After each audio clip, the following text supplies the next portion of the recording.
Hello everyone. आज AP का तीसरा लेक्चर है जिसमें कल हमने पढ़ा था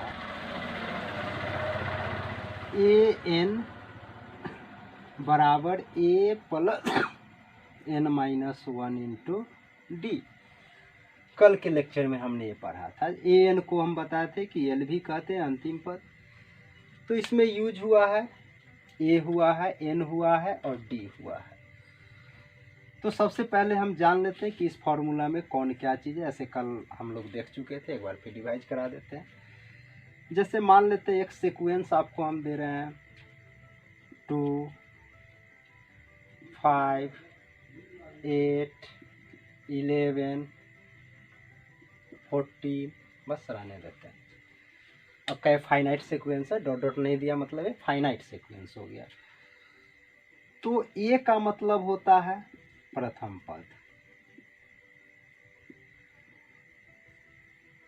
डी को बताए थे हम सर्वांतर होता है,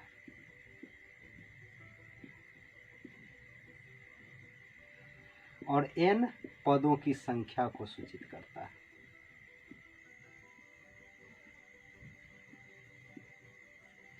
गौर से देखिए तो इस उदाहरण में बताइए ए कितना है, प्रथम पद मतलब ए हो गया यानी 2। ए का वैल्यू जो शुरू में रहता है फर्स्ट टर्म प्रथम पद होता है वही आपका ए हो गया।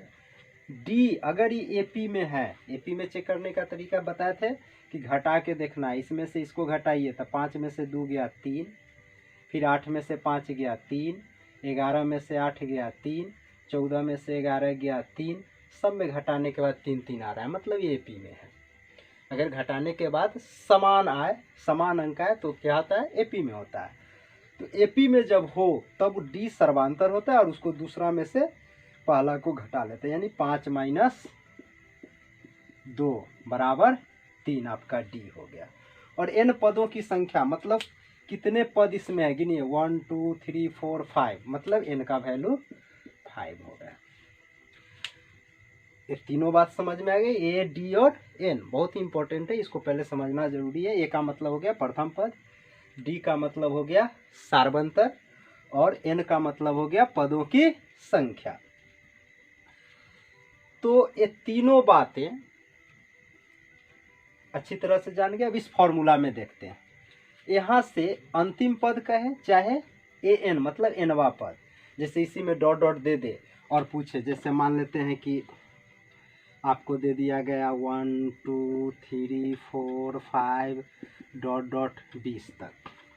तो बताइए यहाँ ए बराबर कितना है, प्रथम पद 2, डी का वैल्यू इसमें से इसको घटा लीजिए 2 माइनस 1 मतलब 1, और एन कैठो है, गिनते जाइए 1 2 3 4 5 20 तक गया मतलब 1 से गिनती शुरू करेंगे 20 तक कितने पद हो गए, 20 ठो पद होंगे।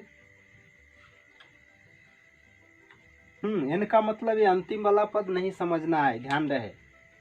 एन का मतलब अंतिम में जो रहेगा कॉमा देकर के वो ए एन होता है या फिर एल होता है। एन का मतलब है जो गिन लीजिए, जो टोटल यहाँ से यहाँ तक आप लिखिएगा 5 6 7 8 20 तक लिख लीजिएगा। उसके बाद काउंट कीजिएगा जो टोटल कितने हैं, टोटल दर्शाता है एन। संयोग से यहाँ आपका ए एन भी 20 है और एन का वैल्यू भी 20 है। चलिए एक दूसरा एग्जाम्पल में समझ लेते हैं।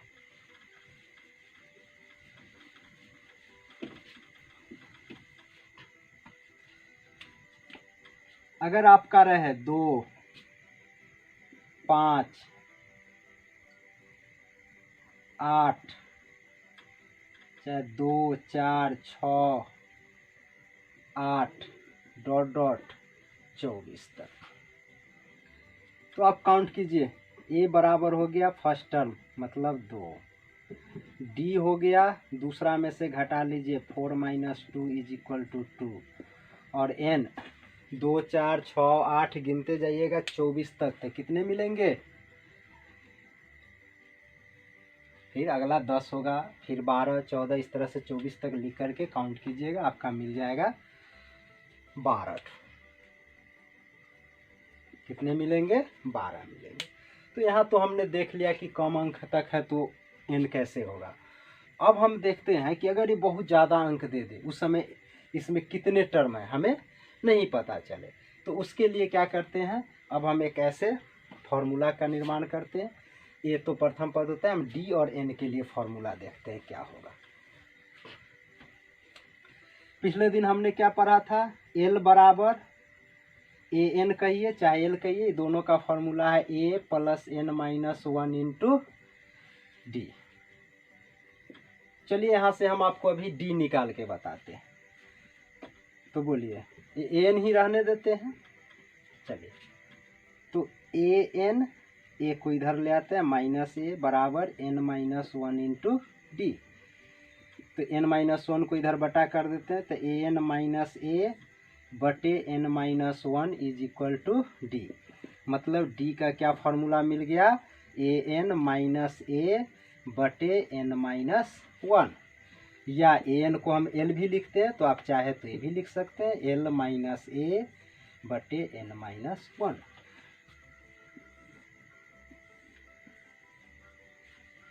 यानी आपका सीक्वेंस नहीं पता रहे तब डी निकालने के लिए अगर सर्वांतर पूछे, आपको याद रहना चाहिए प्रथम पद और अंतिम पद दिया हुआ रहेगा, उसमें टोटल पद कितने हैं वो भी मालूम होना चाहिए। मतलब ए एल और एन अगर दिया हुआ है, एल के जगह पर एन भी कर सकते हैं, तो हम डी इस फॉर्मूला से निकाल लेंगे।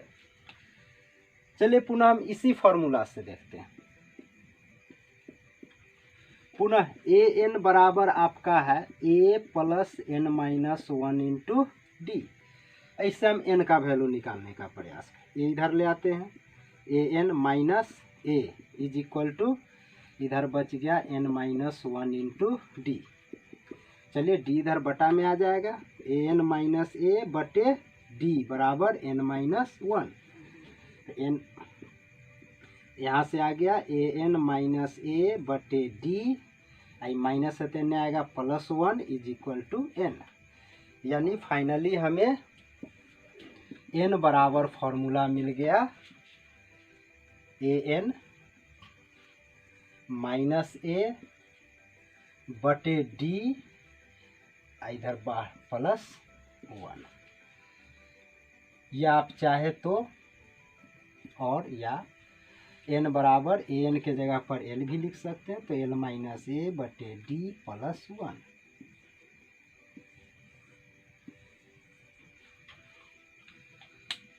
तो ये आपका एपी का अगर प्रथम पद और अंतिम पद दिया हुआ रहे और सर्वांतर पूछे तो ये फॉर्मूला लगाइए, और पदों की संख्या पूछे तो ये फॉर्मूला लगाना है। हम कुछ एग्जाम्पल से देख लेते हैं। चलिए अभी हम ए एन का देखते हैं।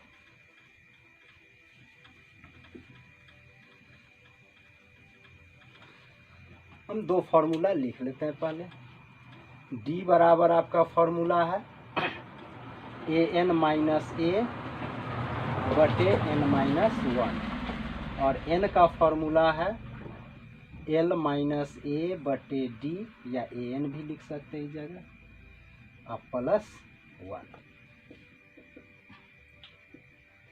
ये दोनों फॉर्मूला को हम प्रैक्टिस करते हैं।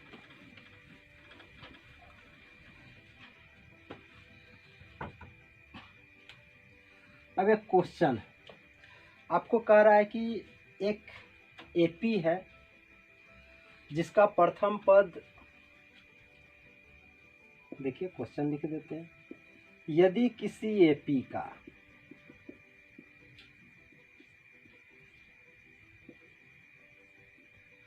प्रथम पद 2,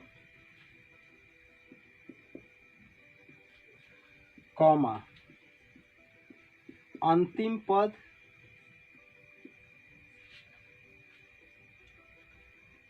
48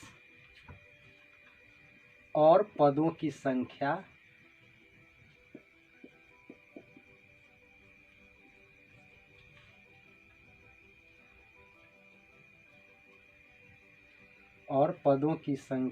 24 है।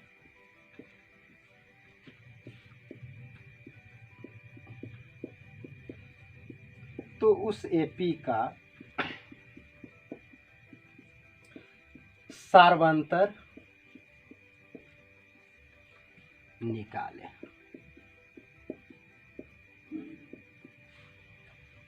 चलिए पहला फॉर्मूला देखिए, यहाँ पहले क्या क्या गिवन क्या है, क्या क्या दिया हुआ है वो लिखिए। देखिए तो आंसर में हम देख लेते हैं। पहले यहाँ क्या क्या दिया हुआ है, ए दे दिया है 2, अंतिम पद मतलब एल दे दिया है 48, पदों की संख्या क्या अभी पहले बताए हैं, बोलिए। प्रथम पद को ए से सूचित करते हैं, अंतिम पद को एल से चाहे ए एन से, और पदों की संख्या को एन से। तो एन बराबर 24 दे दिया है। क्या पूछ रहा है, सर्वांतर मतलब डी। तो डी बराबर क्या फॉर्मूला है, ए एन, चाहे यहाँ एल लिख लेते हैं, एल लिख दीजिए, एल माइनस ए बटे एन माइनस 1।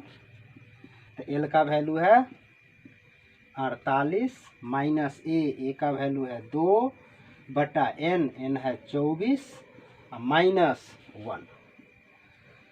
बोलिए 48 में से 2 गया बाई 23, 2 मरतबे कट गया, यानी आपका डी का वैल्यू 2 आ गया। सर्वांतर का कितना वैल्यू आ गया, 2 आ गया। उसी तरह से अब हम एक और सवाल देखते हैं। यदि किसी एपी का प्रथम पद मान लेते हैं 3 है, अंतिम पद 49 कर देते हैं, और यहाँ पदों की संख्या न दे के आपको सर्वांतर दे दे। सर्वांतर हम मान लेते हैं 5 है,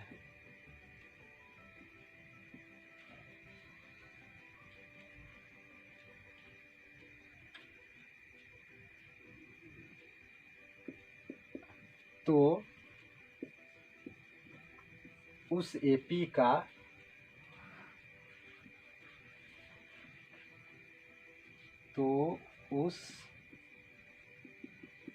एपी में पदों की संख्या क्या है,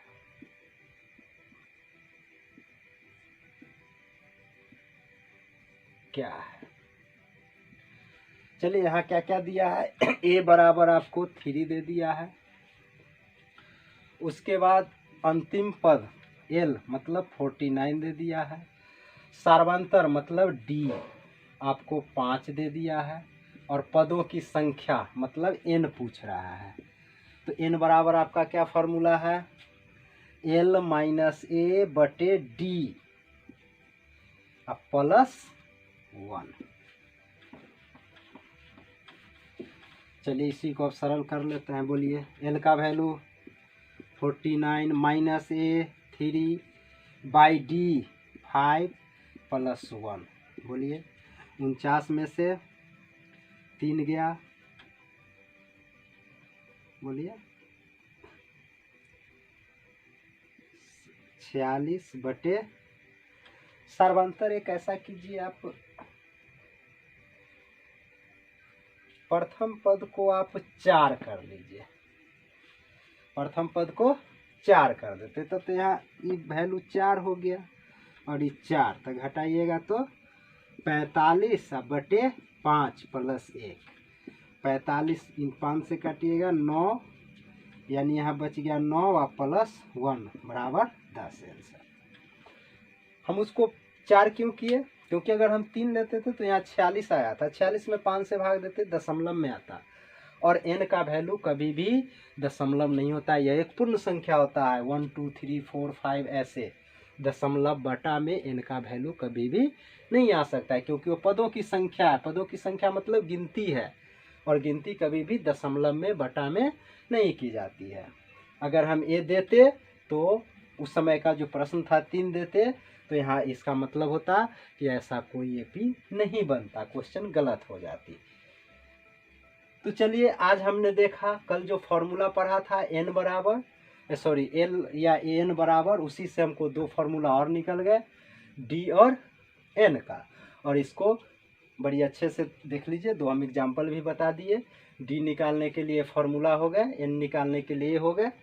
और इस तरह के सवाल ही नहीं, कोई और भी सवाल रहे जहाँ भी आपको एन निकालना पड़े तो आप ये फॉर्मूला लगा लीजिएगा, डी निकालना पड़े तो ये फॉर्मूला की सहायता से निकाल लेना है, फिर क्वेश्चन में जैसे आगे कहेगा वैसे आप प्रोसीड कीजिए।